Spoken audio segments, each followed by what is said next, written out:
असावरपुर नामक गांव में बद्री नाम का एक गरीब किसान रहता था। वह अपने खेत में लौकी की सब्जी उगाता था और उन्हें सब्जी मंडी में बेचकर आता था।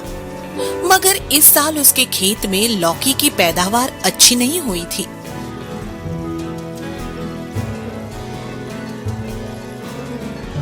बेलों पर बहुत कम लौकियां लगी थी और वह भी दागदार और मरी मरी सी लौकियां थी। इसलिए उनको बाजार में कोई नहीं पूछता था। अरे बद्री भाई, तेरी लौकी तो खरीदने लायक है ही नहीं, भला फिर इनका क्या दाम लगाऊं? पता नहीं इस बार क्या बीमारी लग गई सेठ जी, सब जत्न करके भी यही हाल है। पर ऐसी लौकी कोई खरीदना नहीं चाहता। सच कहूं तो ये लौकी आदमी तो क्या पशु भी न खाए। व्यापारी की ये बातें सुनकर बद्री अपनी सब लौकी वहीं कूड़े के ढेर में फेंक कर घर लौट आता है।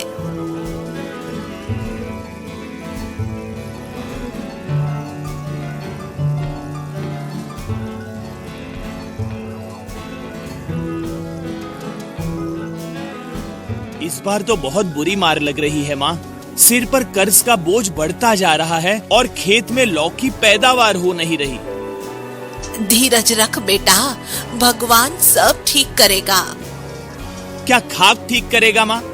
सब तरह के जत्न करके देख चुका हूँ, पर बेलों पर लौकी लगती ही नहीं, और जो थोड़ी बहुत लगती भी है तो वो खाने लायक होती नहीं। बद्री यह कह ही रहा होता है कि तभी साहूकार धनीराम उसके घर आ धमकता है। क्यों बे बद्री, इस साल मूल तो दूर, तू तो सूद तक नहीं दे पा रहा। ऐसे कैसे चलेगा? मैं क्या करूं? इस साल लौकी लगाई थी खेत में, मगर कुछ भी पैदावार नहीं मिल रही सेठ। तो इसका जिम्मेदार मैं थोड़ी ना हूं। महीने भीतर सारा कर्ज चुका दे, वरना तेरे खेत पर कब्जा कर लूंगा, समझा?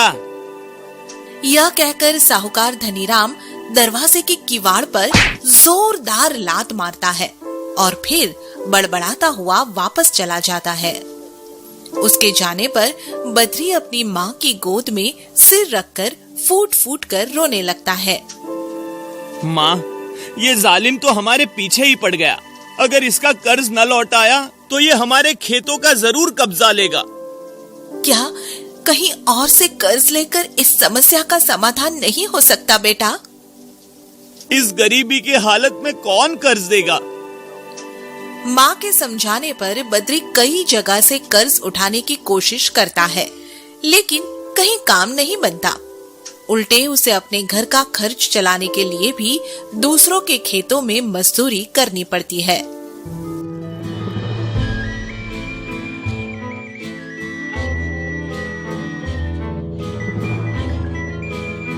भगवान भी क्या से क्या कर देता है भाई। कल तक मैं अपने खेत पर दूसरों को मजदूरी देता था और आज मुझे खुद ही मजदूरी करनी पड़ रही है। एक शाम बद्री मजदूरी करके घर लौटने के बाद भोजन करने के लिए बैठने ही वाला था कि तभी कोई दरवाजा खटखटाता है।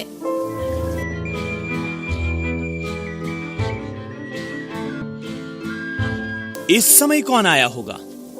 यह कहते हुए बद्री दरवाजा खोलता है और दरवाजे पर एक साधु को खड़े पाता है। कहिए साधु महाराज, मैं आपकी क्या सेवा कर सकता हूँ?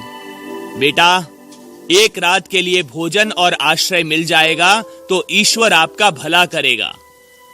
बद्री साधु को खुशी खुशी अंदर ले जाता है और फिर उनका खूब आदर सत्कार करता है।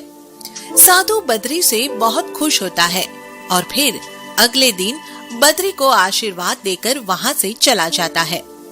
साधु के जाने के बाद बद्री अपने खेत पर जाता है तो एक बेल पर सुनहरी लौकी को देखकर हैरान रह जाता है।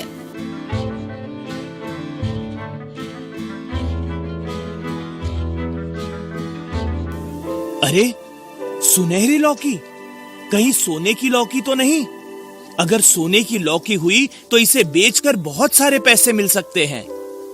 यही सोचकर बद्री बैल से उस सुनहरी लौकी को तोड़ने की कोशिश करता है, मगर तभी उसे एक आवाज सुनाई देती है। बद्री, मैं एक जादुई लौकी हूँ, तुम मुझे तोड़ नहीं सकते। हाँ, पर जो चाहो मुझसे मांग सकते हो।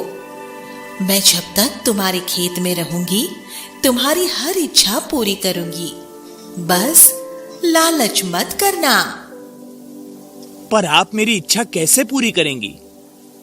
तुम जिस भी चीज की इच्छा करके मुझे प्रेम से सहलाओगे, तुम्हें वही चीज मिल जाएगी बद्री। यह सुनकर बद्री बहुत खुश होता है और फिर मन में पैसे की इच्छा करके सुनहरी लौकी को प्रेम से सहलाने लगता है। जैसे ही वह लौकी को सहलाता है, ठीक वैसे ही उसके आसपास नोट बरसने लगते हैं। अरे, भगवान ने मेरी सुन ली। साधु महाराज की सेवा काम आ गई। अब तो मैं अपना सारा कर्ज उतार सकूंगा। यह कहते हुए बद्री अपने खेत से सब नोट इकट्ठे करके घर ले जाता है और घर आकर सुनहरी लौकी के बारे में अपनी माँ को बताता है।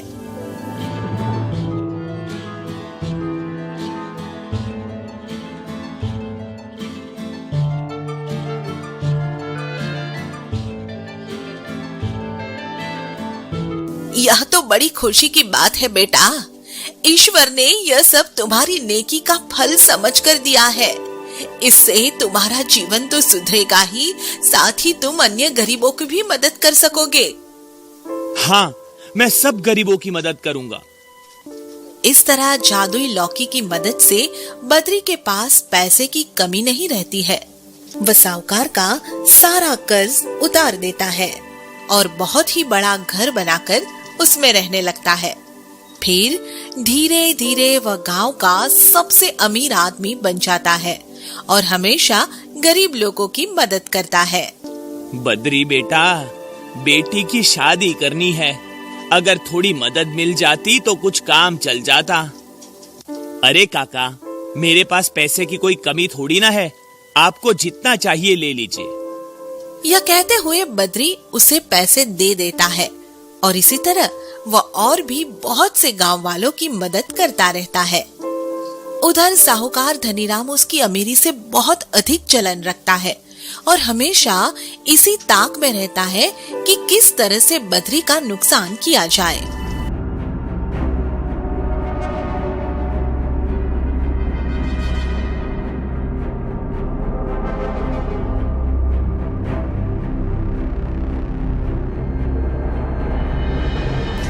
अरे मूर्खों, कितने दिनों से तुम्हारे पीछे पड़ा हूं कि पता लगाओ वो गरीब बद्री अमीर कैसे बना, पर तुम हो कि अब तक पता नहीं लगा पाए। कोशिश तो कर रहे हैं मालिक, अब चिंता ना करें, हम बहुत जल्दी पता लगा लेंगे। जल्दी से पता लगाओ, जल्दी से, ताकि उसको बर्बाद करके मैं चैन की सांस ले सकूं। इसके कुछ दिन बाद ही साहूकार धनीराम को बद्री की जादुई सुनहरी लौकी के बारे में पता चल जाता है और फिर वह उसके खेत से सुनहरी जादुई लौकी को चुराने की योजना बनाता है।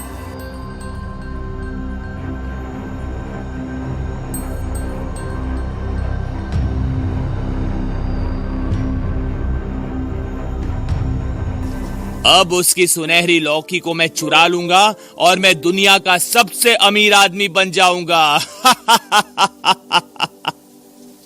यह कहकर साहूकार धनीराम अपने आदमियों के साथ बद्री के खेत में पहुंच जाता है और फिर जैसे ही सुनहरी लौकी को बेल से तोड़ने की कोशिश करता है, तुरंत कुछ डंडे हवा में लहराते हुए प्रकट होते हैं और उन सब की पिटाई करने लगते हैं। अरे कमबख्तो, बचाओ, मुझे बचाओ, ये तो मुझे मार ही डालेंगे।